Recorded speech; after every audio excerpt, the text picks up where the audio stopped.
down to review and revision of the master plan, and Lynn, you kind of just brought this up as well.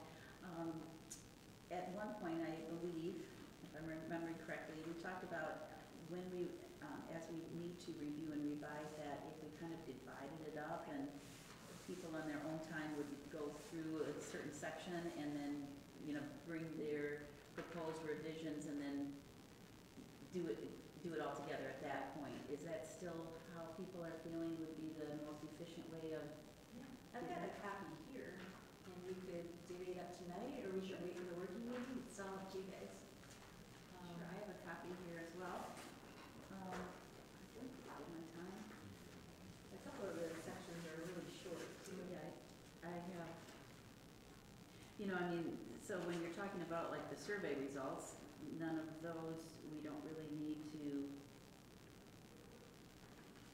look at that. So then we're down to actually, it looks like 9 sections, and then Appendix B, the resolution for adoption of the recreational plan. So that's probably, so really there's just 9 sections, correct?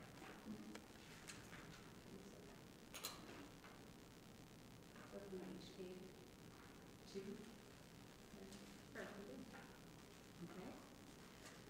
Do we want to just start and we take the first 2 of you, the next 2 of me, or do you have special ones that people feel that they want to do? Or do you want to just? I'll take the first 2. It's only less than 5 pages, so I feel okay. So that's Lynn. Okay. And Ian's my favorite word. And then, well, Herb, do you mind taking 3 and 4? No, Okay, then I will take 5 and 6. And then, you guys are going to have to fight over who gets 2 and who gets 1, but other than that, are you okay with, how about that last section 9, that local adoption? Is that something that you think that Bob, you would maybe have a little bit more insight to, and Sue can do 7 and 8, or Sue, what are your thoughts? I can do 7 and 8. And then Bob, you want to do 9? I'll give it a shot. Okay. And we'll all have to work together on some sections. and Oh, make sure, absolutely, yes. But I mean, at least we can bring a rough draft in. It's so much easier to all of a sudden, not be starting from scratch, so. Okay, great. Specific goals and objectives for 2019, and I have that on there, but I think that what needs to be done before we can, some of these have already been set because we did the budget.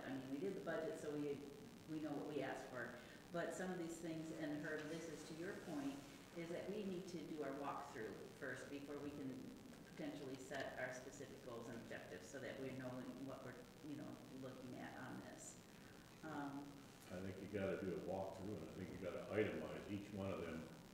I guess I would use the word games or whatever, and break them down 1 page or 2 pages, whatever, each single one. Even if you could take pictures of them, whatever, but inventory everything out there, and then we can work towards what needs help, what does not need help, and balance this thing out and come up with the best, And that again, the cameras will show us eventually, another year, what is getting more activity than the others, direct ourselves in the right direction here to get it going. And we'll have the survey results from Right. the summer. Right, and I think that's a better way to go. We gotta keep a folder of everything that's out there and go from there with it. So if April, we do our work session and do some of this paperwork thing, May will be a little bit nicer and we can go through, and by that time we should have Shauna's results of her survey, that we would be able then to have that in our hand as we're doing our walkthrough. So that begs the question, are people willing to say in May we'll do a work session, and the work session will be a walk? Yeah, Walkabout. should be a walkthrough. Okay. Okay, so that would be in May. Does anybody want to volunteer to continue to follow up with Shauna about the natural resource survey? I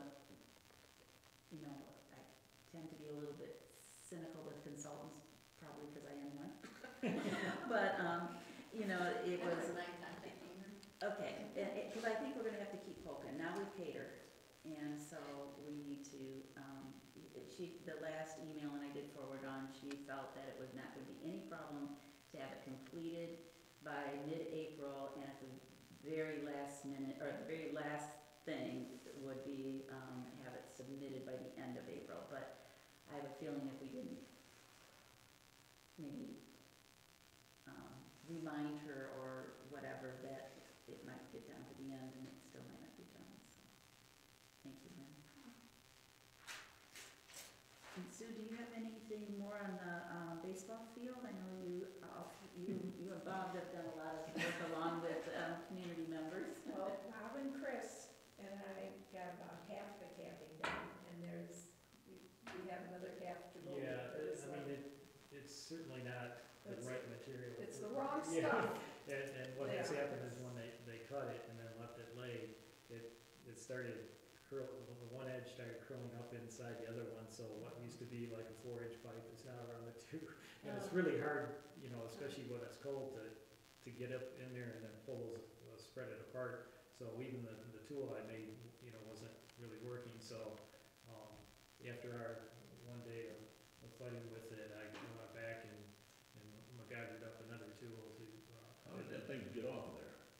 they were never on. They were never They on. were never put on? Yeah, Well, so and then they they get white. bought drain tile instead of getting the actual, you know, ball field capping, which Yes. looks the same, but it's a little different plastic and it's already pre-cut and So it and was neat. That's the stuff that's laying on the ground out Yeah. there, and that's already split. It's already, yeah. But they saw it They saw it. themselves. They saw it, yeah. Okay.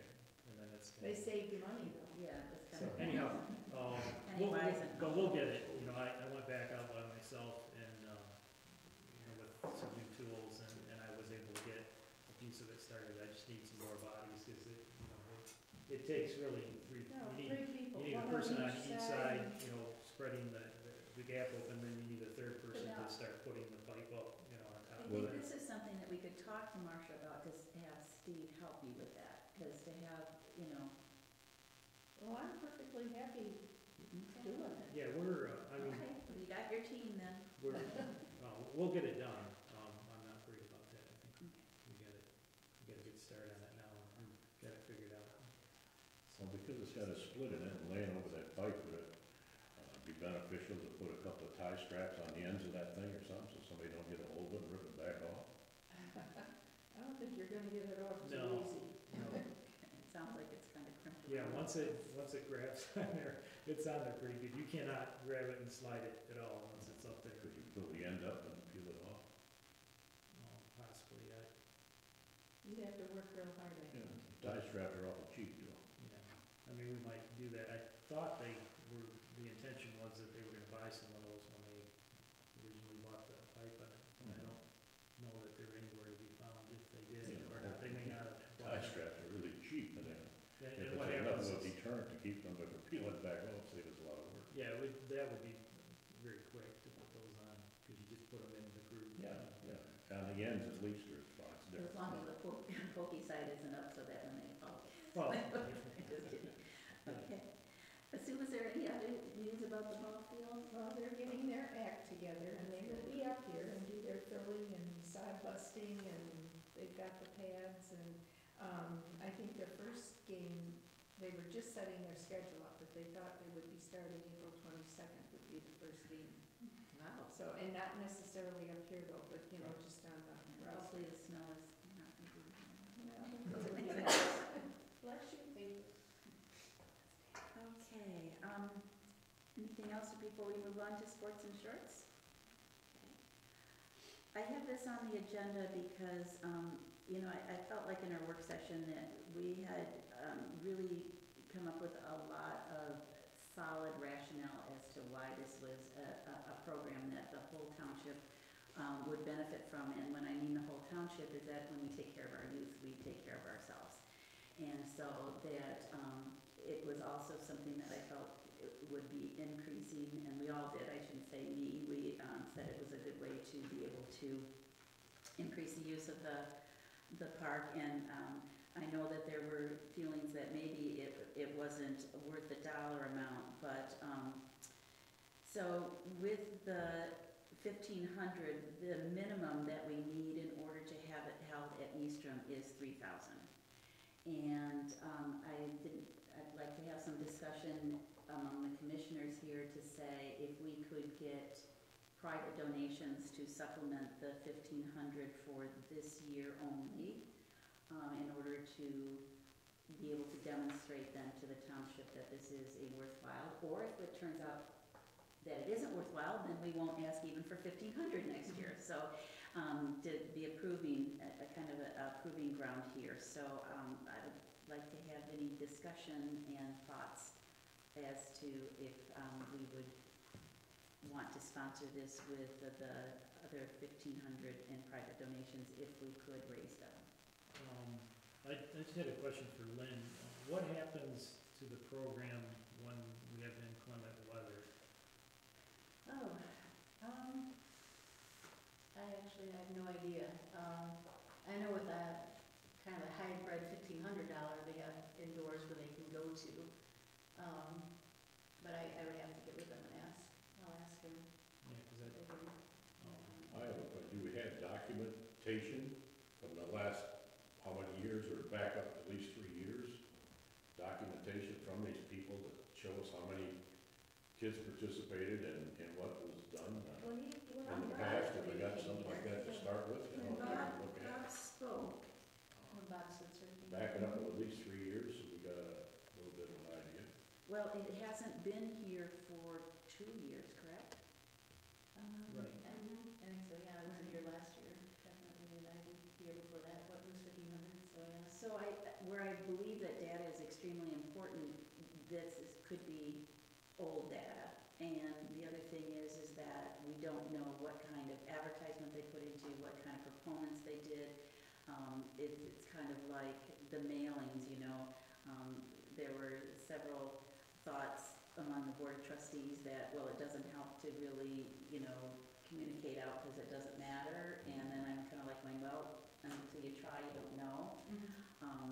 So I don't believe, because it was a question, I don't believe that Bob Switzer, who was the person who did the presentation, could tell us from 3 years ago how many came from Fruitland Township and how many didn't come from Fruitland Township. I think if it's in Fruitland Township, you have to be a member, you have to be a resident of Fruitland Township. But our Fruitland Township kids went to Whitehall. Well, that's because they cut the funding, so now.